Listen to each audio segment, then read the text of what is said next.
Salam Guru Penggerak. Perkenalkan, kami dari calon guru penggerak angkatan 11 Kabupaten Serdang Bedagai. Kami di sini akan melakukan demonstrasi kontekstual modul 2.3 yaitu mengenai coaching supervisi akademik.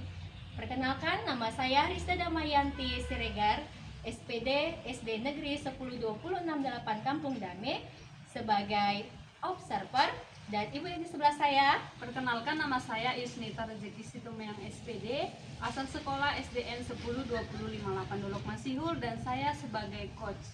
Dan yang di sebelah saya Yusda Umar SPD, asal SD Negeri 107828 sebagai coach. Selamat menyaksikan. Selamat siang Ibu Yus. Selamat siang juga Bu Rizda. Bagaimana kabarnya Bu? Puji Tuhan, kabarnya hari ini sehat-sehat Bu. Ibu bagaimana kabarnya? Sehat juga. Baik Bu, sebelum kita memulai proses coachingnya, saya di sini berperan sebagai pengamat atau observer yang akan melihat proses coaching Ibu dengan si coachee. Nantinya ya, namun sebelum Ibu nantinya melakukan proses coachingnya, ada beberapa hal yang akan saya sampaikan kepada Ibu terkait rubrik penilaian dalam observasinya nanti. Nah, di rubrik penilaian saya harapkan dalam proses percakapannya nanti Ibu sudah memiliki prinsip dari seorang coach, yaitu kemitraan, proses kreatif, dan memaksimalkan potensi. Ya Bu, dan tentunya Ibu juga sudah memiliki kompetensi dan kompetensi dari coach, yaitu kesadaran penuh, mendengarkan hati, dan mengajukan pertanyaan pemantik yang dimana pertanyaannya tersebut yang tentunya dengan teknik rasa.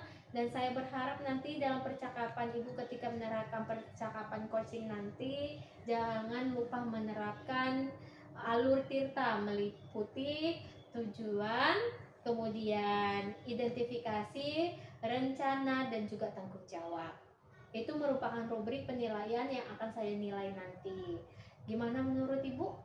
Apakah ada pertanyaan soal rubrik penilaian yang telah saya sampaikan? Sejauh ini penjelasan Ibu cukup jelas Bu. Oke, ada pertanyaan yang akan saya sampaikan di sini ya Bu lagi ya. Kira-kira kompetensi coaching mana yang ingin Ibu kembangkan dalam proses percakapan coaching nantinya? Kompetensi yang akan saya kembangkan dalam kegiatan coaching nantinya, saya akan mengembangkan kompetensi mendengarkan aktif dan mengajukan pertanyaan yang berbobot gitu.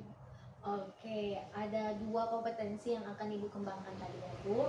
Nah, dari kedua kompetensi yang akan Ibu kembangkan, kompetensi mana yang spesifik yang ingin Ibu kembangkan dalam proses coaching nantinya?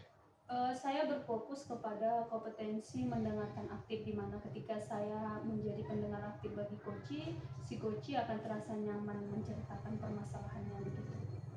Baik, perihal indikator pencapaian, kira-kira tolak ukur yang bagaimana ini yang akan Ibu tuju dalam proses pencapaian tersebut? Indikator yang saya inginkan tentunya dalam proses coaching kali ini, coaching ini bisa menemukan potensinya dalam permasalahan tersebut. Begitu. Oke, baik Bu.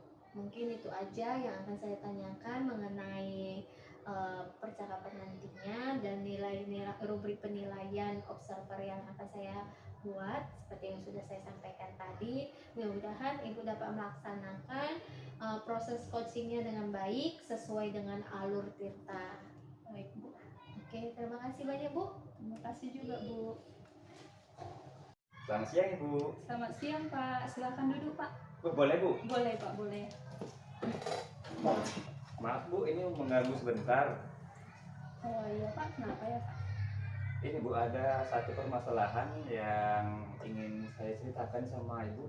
Terlebih dahulu saya mau tanya nih, saya mengganggu waktu Ibu nggak ini? Oh, kebetulan hari ini saya memang jam kosong Pak, jadi tidak masalah Pak. Karena tadi saya lihat kan Ibu udah berapa kali orang masuk ke tempat Ibu, takutnya saya mengganggu gitu. Oh, untuk hari ini tidak Pak. Ini Bu, Ada satu permasalahan yang ingin saya ceritain Bu sama Ibu mengenai ada seorang siswa saya Ibu yang sering tidak masuk sekolah. Oh, kira-kira permasalahan apa yang sering terjadi di sekolah Bapak terkait anak-anak yang jarang masuk sekolah ini? Ini Bu ya, untuk kasusnya satu anak ini, dia ada berapa hari masuk gitu Bu kan, masuk ke sekolah, kemudian berapa hari dia nggak masuk. Sekali nggak masuk itu Bu, dia terlambat itu. Saya pernah ini juga kan bertanya kepada murid-murid kan gitu kan, kenapa si anak ini nggak masuk sekolah? Katanya karena nggak bersama orang tuanya lagi Bu, makanya anak itu bertindak seperti itu ya. Mungkin nggak ada sarapan pagi atau nggak ada yang bangunkan, mungkin di waktu pagi itu Bu dia nggak tahu lah tuh apa yang mau dibuatnya gitu. Oh begitu ya Pak. Terkait permasalahan yang Bapak sampaikan tadi, yaitu berarti pembicaraan kita kali ini itu tentang anak yang jarang masuk sekolah. Nah setelah Bapak sampaikan permasalahan Bapak tadi, apakah Bapak sudah menyelusuri apa penyebab dari permasalahan Bapak tadi? Saya tanyakan juga ini Bu ya ke bapak guru yang lain, bapak ibu guru yang lain, katanya baru-baru ini tuh Bu, orang tuanya berpisah. Jadi untuk sementara waktu ini dia tinggal bersama nenek dan kakeknya Bu. Mungkin itu yang pengetahuan saya mengenai anak ini. Oh begitu ya Pak. Lalu dari pengamatan Bapak, apa ada alasan yang lain si anak itu yang mengakibatkan anak itu jarang masuk sekolah, penyebab yang lain selain yang Bapak katakan yang tadi? Kalau penyebabnya Bu yang ini ya, yang umumnya itu dia terlambat bangun. Jadi setelah terlambat bangun dia malu mau ke sekolah gitu karena terlambat, takut diajak oleh temannya. Dia mungkin merasa juga takut itu sama saya Bu gitu kan, karena sering-sering terlambat juga. Jadi lama kelamaan dia ini jadi keterusan gitu, jadi malas bangun dan akhirnya sering ketinggalan pelajaran ketika di sekolah. Oh begitu ya Pak. Lalu dari pengamatan Bapak, kira-kira seperti apa kondisi ideal yang Bapak harapkan dari si anak tersebut? Untuk kondisi ideal anak tersebut ya, untuk anak di usianya Bu ya, kita berharap di masa-masa itu dia tumbuh kembang di lingkungan keluarga yang baik, keluarga yang harmonis, mendapatkan kebutuhan primer, sandang, pangan, papan itu Bu ya, secara lengkap. Jadi di usia psikologisnya itu dia cuma datang ke sekolah untuk belajar, kemudian berinteraksi dengan teman-temannya, dan di waktu pulangnya itu mungkin cuma mendapat tugas-tugas ringan di rumahnya Bu, seperti mencuci piring atau ikut menyapu halaman seperti itu. Begitu ya Pak. Kalau begitu, apakah yang dapat Bapak lakukan untuk meningkatkan motivasi si anak tersebut supaya si anak tersebut rajin datang ke sekolah Pak? Kalau untuk motivasinya Bu, sini saya dalam waktu dekat ini saya punya rencana untuk menjumpai wali di mana itu tinggal Bu. Saya ingin bercerita perihal anak ini agar kondisinya berubah sehingga dia dapat kembali aktif di sekolah, walaupun untuk itu agak memakan waktu yang lama, tapi saya berupaya agar semua ini keadaan bisa normal seperti semula dan anak itu juga kembali dalam moodnya dalam melaksanakan kegiatan di sekolah. Nah, kira-kira dari langkah-langkah yang Bapak sampaikan tadi, apa kira-kira ada metode yang pernah Bapak lakukan berhasil di dalam kelas? Kalau kasus seperti ini Bu ya, bukan yang terlambat, tapi kasus sebelumnya itu dia ini kehilangan motivasi, dia nggak ingin belajar lagi Bu ya. Tapi kondisi keluarganya keluarga yang masih lengkap. Kalau yang seperti masalah seperti itu Bu, dulu yang saya lakukan antara lain ini berkomunikasi dengan kedua orang tuanya, kemudian berbincang juga empat mata Bu gitu. Saya mendengarkan keluh kesah anak tersebut sehingga anak itu bisa menerima saya sebagai pendengarnya, kemudian orang tuanya juga mempercayai saya juga untuk agar anaknya dia itu bisa di sekolah itu kembali aktif Bu gitu. Jadi ada kepercayaan yang diberikan oleh orang tua kepada saya gitu, dengan cara memberikan komunikasi kepada orang tua. Luar biasa ya Pak. Jika diberi nilai dari angka 1 sampai 10, menurut Bapak seberapa tingkat keberhasilan langkah-langkah atau metode yang Bapak lakukan tadi dalam meningkatkan keaktifan murid itu atau meningkatkan supaya murid itu rajin datang ke sekolah Pak? Kalau untuk komunikasi sendiri Bu ya, yang pernah saya jalani, tingkat ini Bu, keberhasilannya kalau antara 1 sampai 10 saya berada di angka 8 Bu. Jadi ada tingkat keberhasilan ketika kita melaksanakan metode seperti itu, sehingga anak-anak tadi termotivasi untuk kembali belajar di sekolah bersama teman-temannya lagi. Baiklah Pak. Selanjutnya, apa rencana yang akan Bapak lakukan dan bagaimana langkah-langkahnya? Untuk rencana selanjutnya Bu, mengenai anak yang tadi bersama walinya, ini mungkin Bu, kita butuh kehadiran penuh gitu. Kita butuh tingkat kepercayaan dari siswa tersebut. Karena apa? Kasus sebelumnya kita menghadapi murid yang masih bisa dibujuk orang tuanya. Tapi untuk keadaannya sekarang kita menghadapi murid yang hancur hati, perasaan gitu Bu ya. Jadi dia sudah nggak mikirkan lagi gitu, nggak mikirkan tentang apa yang terjadi pada dirinya. Dia fokus kepada keadaan dia sekarang yang ini, yang kondisinya ditinggal oleh kedua orang tuanya gitu. Jadi di sini saya mungkin akan memakan waktu yang cukup lama gitu, karena proses memperbaiki keadaannya juga butuh waktu. Kemudian juga bisa mendapatkan kepercayaan dia dan menimbulkan motivasi dia untuk belajar di sekolah gitu. Karena biasanya Bu, anak-anak seperti ini jadi cenderung anak yang ini Bu, dia sekali pendiam sekali. Kemudian kalau yang dia tipe-tipe anak yang kinestetik ini, hobinya itu Bu bisa ini mengganggu temannya dan bisa cenderung kepada vandalisme gitu atau pengerusakan gitu, karena nggak ada lagi orang yang dijadikan contoh, tidak ada lagi yang ditakuti.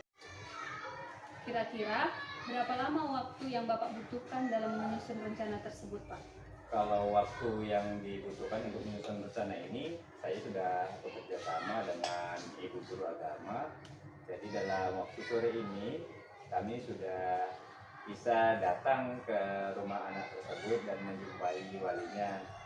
Saya juga bersama Ibu Agama juga akan berupaya untuk memberi arahan dan bimbingan kepada anak tersebut juga, supaya dia mengerti dan mau kembali ke sekolah. Wah, luar biasa ya Pak. Bapak begitu semangat dalam menyelesaikan masalah Bapak tersebut. Nah, kemudian komitmen yang bagaimana yang akan Bapak lakukan agar rencana tersebut bisa berjalan dengan baik Pak? Sebelumnya saya harus berkomitmen pada diri saya sendiri. Saya lebih berusaha agar ini anak tersebut mau kembali ke sekolah. Itu komitmen yang saya berikan kepada diri saya sendiri. Dan untuk anak tersebut saya berusaha, bukan sekali ini aja Bu ya, ini sampai 2 kali 3 kali kita harus memberi pendampingan juga, agar anak itu juga menyelesaikan itu masa traumanya, sehingga anak tersebut mau kembali ke sekolah dan berkumpul dengan teman-temannya. Karena kalau misalnya tidak dilakukan pendampingan, masa-masa seperti ini tuh biasanya anak tuh ngurung diri di rumah, tidak mau makan gitu. Lama-lama juga bisa mengganggu kesehatan dia. Jadi sesegera mungkin kita sebagai guru, kita yang paham masalah seperti ini, kita harus segera mengeksekusinya dan berupaya memberikan bantuan moral, memberikan dukungan agar dia bisa keluar dari masa-masa itu. Luar biasa ya Pak komitmen yang Bapak lakukan. Nah, dari sekian rencana dan solusi yang akan Bapak lakukan tadi, apakah ada dukungan yang lain yang Bapak butuhkan untuk mencapai rencana yang Bapak buat tadi? Dukungan yang lain yang saya butuhkan adalah bantuan dari murid-muridnya Bu. Teman terdekat dari anak itu mungkin berbicara dari hati ke hati, dia bisa mendengarkan dan mencoba memahami apa yang telah terjadi. Walaupun untuk anak usia seperti itu Bu, peristiwa yang dilaluinya cukup berat gitu. Jadi kita berusaha untuk mengembalikan nilai-nilai yang ada di hatinya dengan nilai kasih sayang agar anak tersebut bisa kembali seperti semula. Baik Pak, semoga rencana yang Bapak rencanakan itu berjalan dengan lancar. Nah, bagaimana perasaan Bapak setelah Bapak menceritakan permasalahan Bapak tadi? Perasaan saya Bu, awalnya sedikit apa Bu ya, sedikit khawatir ya. Khawatirnya ini apakah anak itu bisa segera kita bujuk atau tidak gitu, karena saya mencoba memahami yang dilewati anak itu berat, tapi setelah berkomunikasi dengan ibu saya mendapatkan sedikit pencerahan di saya, dan saya bisa mengeluarkan apa yang jadi unek-unek saya Bu, sehingga ketika menjumpai anak itu nanti saya sudah dalam kondisi yang cukup baik. Oke, terima kasih Pak. Syukurlah kalau begitu Pak. Nah, dari sekian yang Bapak sampaikan tadi, rencana atau solusi, apakah ada hal yang lain yang mau Bapak sampaikan terkait dengan rencana-rencana atau solusi Bapak tersebut? Kalau untuk rencana yang lain, untuk solusi yang lain, ini saya berusaha juga. Saya sudah memikirkan selama saya berbicara dengan ibu, ada solusi yang lain Bu ya. Anak itu sudah tidak tinggal dengan orang tua, mungkin neneknya juga Bu itu kan orang yang kekurangan gitu. Saya ini mencoba juga ya Bu, melalui ibu, bagaimana kalau kita memberi sedikit bantuan kepada anak itu juga gitu, karena di keluarganya itu orang tuanya juga pasti ini dalam kondisi yang sedikit kacau balau juga Bu ya gitu, karena dalam kondisi yang sudah tua, mungkin bekerja sudah berat, ditambah lagi mengurusi cucunya juga yang mengalami sedikit masalah gitu Bu ya, sehingga itu masalah yang ada di rumah mereka mulai dari neneknya, walinya, dan anak tersebut bisa terpecahkan begitu Bu. Oke, terima kasih Pak. Dari perbincangan kita dari awal sampai akhir, nah Bapak telah menemukan solusi-solusi dari permasalahan Bapak tersebut. Nah, sekarang bagaimana perasaan Bapak? Sudah merasa lega atau gimana Pak? Sudah merasa lega Bu, semua unek-unek yang nggak enak di hati saya sudah Oke Pak. perlahan mulai hilang. Oke Pak, semoga rencana atau solusi yang Bapak buat tadi terlaksana dengan baik dan semoga berjalan dengan lancar. Dan saya juga mengucapkan terima kasih kepada Bapak karena dengan solusi-solusi Bapak yang sampaikan tadi saya juga ikut belajar Pak, dan saya juga akan menerapkan di lingkungan saya kalau ada permasalahan yang seperti itu Pak. Iya Bu, semoga kita menjadi pribadi yang lebih baik lagi dan mementingkan juga masalah kondisi sosial emosional orang yang ada di sekitar kita. Oke, terima kasih Pak. Sama-sama Ibu. Selamat siang Ibu Yus. Selamat siang Bu Rizda. Gimana perasaannya Bu hari ini? Perasaannya luar biasa, sangat baik ya Bu. Setelah melakukan coaching tadi, perasaannya?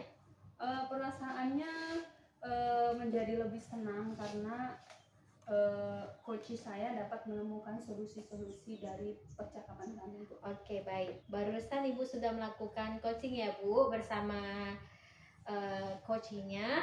Nah, mungkin sebelum penutupan saya akan menanyakan beberapa pertanyaan ya Bu.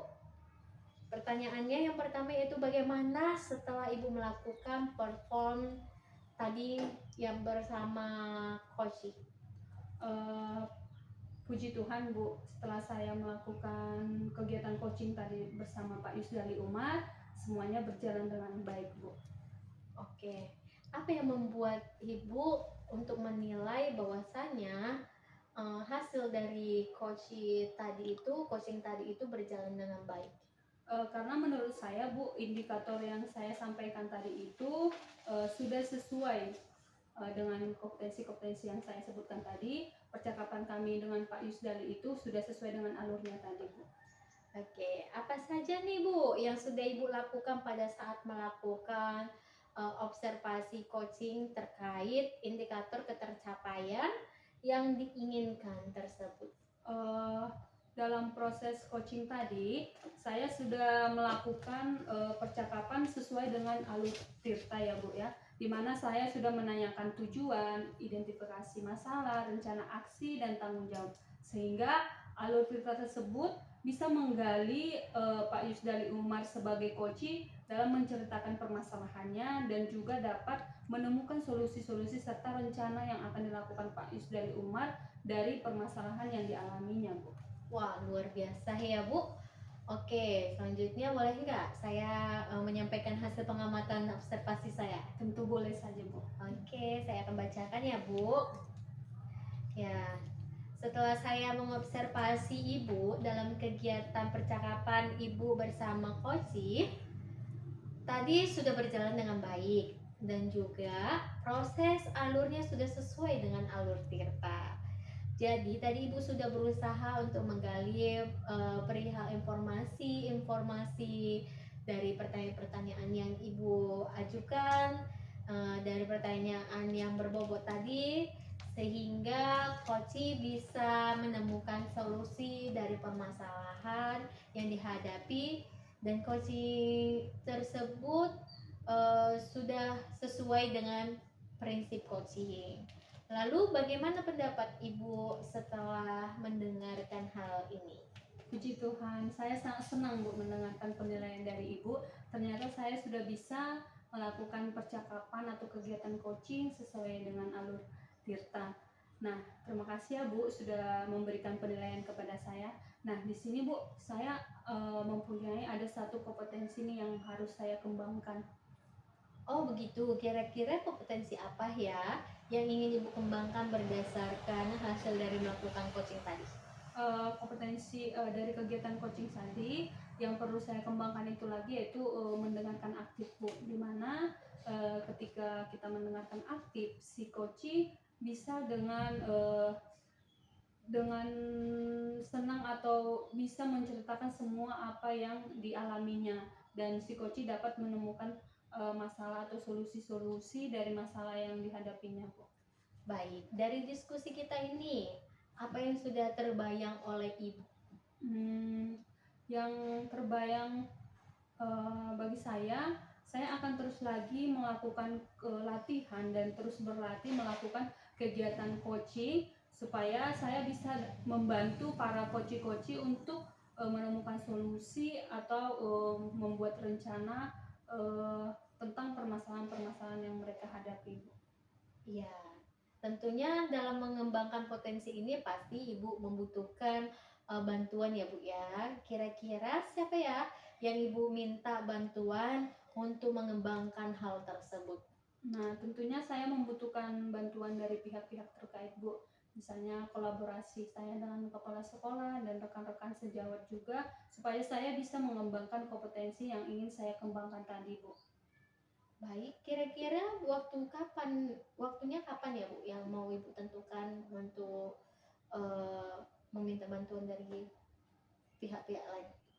Waktunya segera, Bu, karena saya ingin melakukannya segera dan tidak mau berlama-lama. Saya ingin melakukannya minggu depan, Bu.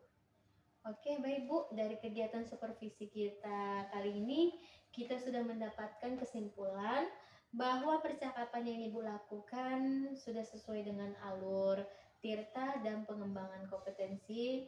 Lanjutan itu mengembangkan kemampuan coaching. Nah, itu kesimpulannya. Semoga kita kedepannya bisa melakukan coaching lebih baik lagi ya, Bu. Demikian dari hasil observasi kita kali ini. Semoga bisa bermanfaat untuk kedepannya. Oke, terima kasih, Bu. Saya juga mengucapkan terima kasih atas penilaian yang Ibu berikan kepada saya, atas pengamatan yang Ibu lakukan kepada saya selama kegiatan coaching, sehingga saya dapat memperbaiki hal-hal mana yang harus diperbaiki, terutama mengembangkan kompetensi yang perlu dikembangkan dari kegiatan coaching tadi. Terima kasih banyak ya, Bu. Oke Bu, sama-sama.